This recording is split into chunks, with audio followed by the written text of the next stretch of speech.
Hey guys, George at SoundTraxx here, and I just got done installing this Tsunami2 into this Athearn Genesis GEVO. Now, I've got a new lighting feature to show you, so let's get started. Now, in real railroading, there's a rule out there called the blue flag rule, and basically it says that if a piece of equipment has a blue flag on it, it will not be allowed to be moved by anybody except the person who put the flag there. This way, anybody who is working on or around the equipment can be safe knowing that they put that flag out there. Nobody else is allowed to move that equipment. Now, with some of the more modern locomotives, we're seeing flashing lights in little modules that can be carried around and hung on the equipment rather than a blue flag that waves in the air.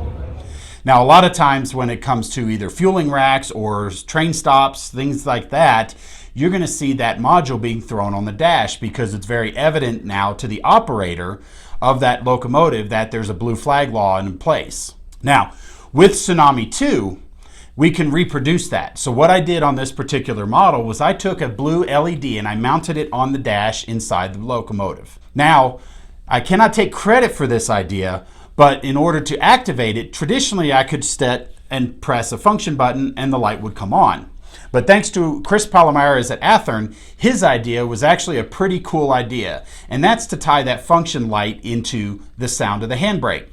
So F15 activates the sound of the handbrake. So what I did was I remapped control of that light to the F15. So now not only will you hear the handbrake tie down, but now you'll see the blue flag action. So let's turn this on really quickly. So now we're going to access function 15.